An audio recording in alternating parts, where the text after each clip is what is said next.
Jack Harvest Bisnis Tahun Pertama. Bagian 4, di tempat rekreasi keluarga. Mobil berhenti di depan kantor utama tempat rekreasi keluarga. Kantor itu dicat dengan warna mencolok dan terang. Banyak orang di depan kantor itu. Di dekat kantor banyak kios buah-buahan dan makanan ringan yang disusun rapi. Lalu ada beberapa loket penjualan karcis untuk berbagai fasilitas. Rombongan itu bergerak menuju kantor utama. Di depan gedung itu terdapat TV proyektor dinding yang sama seperti di hotel musim semi. Di situ ada taman dan sebuah kincir angin modern yang besar.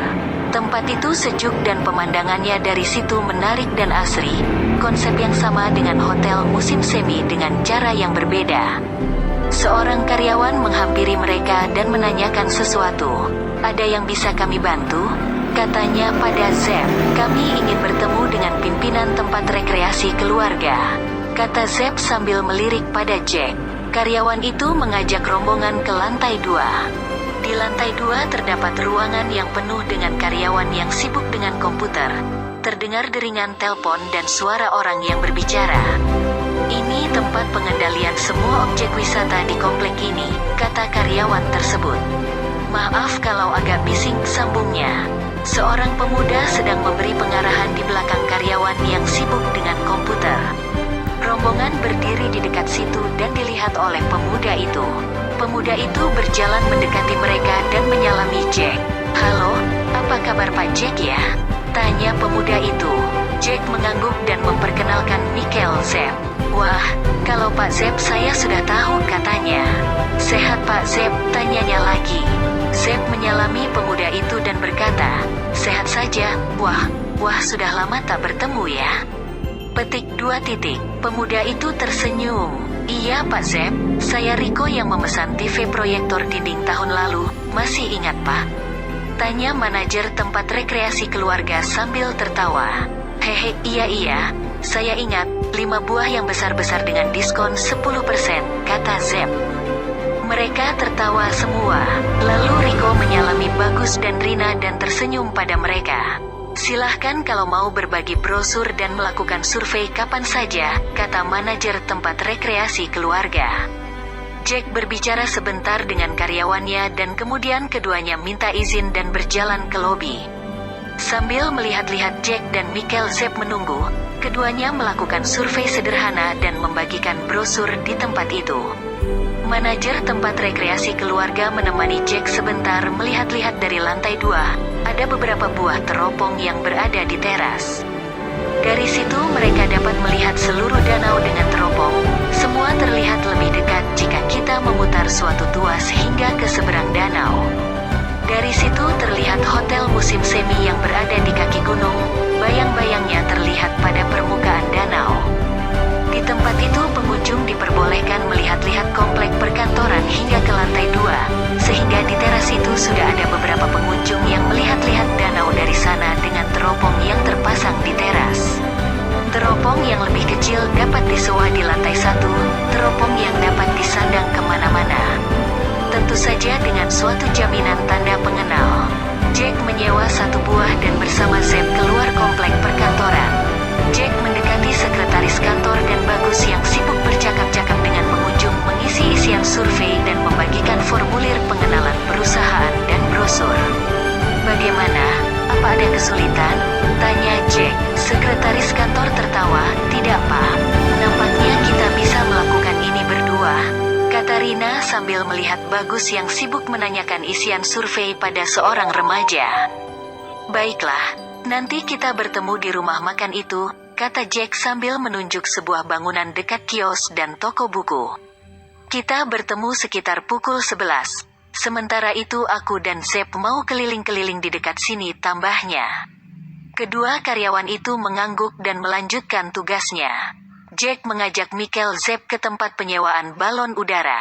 Tempat penyewaan balon udara adalah sebuah lapangan berumput yang berada dekat danau. Pengunjung diperbolehkan menyewa balon udara dengan menyerahkan karcis yang sudah dibeli di loket.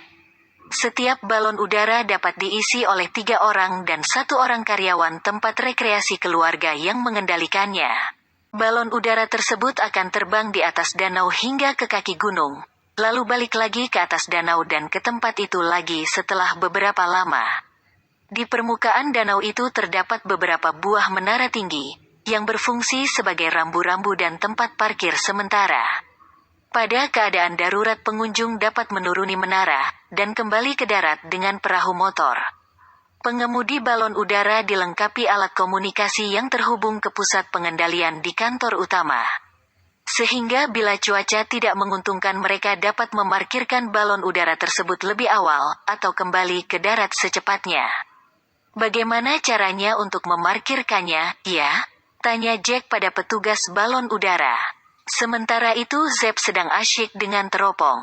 Pengatur suhu harus diturunkan sehingga balon ini akan mengempis, katanya. Tapi perlu waktu yang lama ya? Tanya Jack lagi. Iya, kata petugas.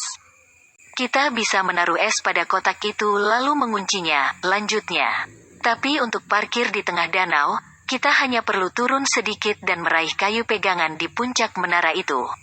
Lanjutnya, oh, yang seperti kerangka payung itu? Tanya Jack sambil menunjuk menara parkir. Iya, sahut petugas. Cara balik lagi ke tempat tadi bagaimana? Tanya Zeb sambil memberikan teropong pada temannya. Dengan baling-baling itu, kata petugas sambil menunjuk baling-baling yang ada di luar tempat mereka duduk. Semuanya karena angin saja, kemana arah angin balon udara akan bergerak ke situ. Tapi kalau anginnya sepoi-sepoi, kita mesti memutar baling-baling itu di tempat yang sesuai, katanya lagi. Baling-baling balon udara terpasang pada sebuah logam yang melingkar di luar tempat duduk mungkin dari aluminium. Coba lihat tali itu, kata petugas. Jika kita tarik, udara akan dikeluarkan balon. Dan balon akan mengempis dengan cepat, balon akan turun perlahan, tapi harus diisi lagi setelah turun. Jika kita kurangi muatan, balon akan naik lebih tinggi, katanya. Di tempat itu terdapat beberapa buah kantung berisi air dan pasir. Mending dengan es, ya? Kata Zeb sambil melihat-lihat ke atas. Iya, tapi terbatas sekali. Kita hanya memiliki sedikit batu es, dan mesin itu bekerja seperti sebuah kulkas, kata petugas, sambil menunjuk mesin pengatur suhu di bawah balon yang besar itu. Dari udara danau itu terlihat sangat bagus. Komplek tempat rekreasi keluarga terletak tidak jauh dari pinggir danau, banyak perahu dan perahu motor. Jauh di tengah terdapat kapal pesiar yang berputar-putar di sekitar danau. Angin di situ berubah-ubah dan tak begitu lama sudah sepoi lagi. Sebuah telepon masuk dan petugas itu melaporkan keadaan dan posisinya, lalu telepon ditutup. Petugas balon udara menanyakan apakah mereka akan parkir sebentar di hotel musim semi, yang saat itu berada di bawah mereka. Jack setuju, kita cari makanan kecil dan minuman sebentar, kata Jack pada Michael Zeb. Balon tersebut parkir di menara parkir dekat hotel musim semi. Ketiganya turun melalui tangga darurat, dan duduk sebentar di bangku taman. Jack pergi membeli makanan kecil dan minuman ringan. Zeb bercakap-cakap dengan petugas balon udara. Saat itu ada seorang remaja mendatangi mereka. Hei, boleh tidak saya ikut ke tempat rekreasi keluarga di seberang situ? Tanya remaja itu. Petugas balon udara setuju saja dan menanyakan pada Zeb. Muatan kita masih kurang satu lagi, apa Anda tak keberatan, Pak? Tanya petugas. Zeb tidak keberatan. Tunggu Jack sebentar ya, apa boleh sama dia, kata Zeb. Remaja itu mengangguk dan duduk di samping mereka. Tak lama kemudian Jack datang dan setuju pula. Mereka menaiki tangga darurat dan naik ke balon udara. Petugas tadi menambatkan balon yang besar itu dengan 2 buah tali yang dikaitkan berseberangan. Dengan hati-hati mereka naik satu persatu. Tempat itu cukup aman karena selain tali pengait, tempat parkir itu juga dilengkapi pagar dengan tempat berdiri dari besi dan tempat untuk pegangan. Dari hotel musim semi, balon udara bergerak ke tengah danau dengan bantuan baling-baling, lalu petugas mematikan baling-baling pendorong dan mengatur ketinggian. Balon udara bergerak lambat ke arah tempat rekreasi keluarga. Sesaat kemudian ada angin kencang yang meniup ke arah pegunungan. Petugas menurunkan balon udara sedikit, lalu angin berubah, meniup ke arah tempat rekreasi keluarga. Dengan perlahan balon udara naik. Petugas melemparkan kantung air sekali. Angin tetap berhembus ke arah tempat rekreasi dan petugas balon udara menghidupkan baling-baling pendorong. Wah, hebat juga sistemnya, kata Zep. Petugas balon udara tertawa dan menelpon pusat pengendali objek wisata. Remaja tadi hanya diam dan melihat-lihat ke arah danau. Jack mengajaknya berbicara. Baru kali ini naik balon udara ya? Tanya Jack. Remaja itu mengangguk lalu memperkenalkan namanya. Saya Tom, senang berkenalan, katanya. Jack memperkenalkan pula namanya, diikuti oleh Michael, Zep dan petugas balon udara. Hehe, nama saya Bobby, senang berkenalan, katanya. Sebentar lagi kita mendarat, lanjutnya. Tak lama kemudian balon udara mendarat di lapangan berumput. Semuanya turun dan mengucapkan terima kasih pada petugas balon udara. Zep mengajak Tom ke rumah makan.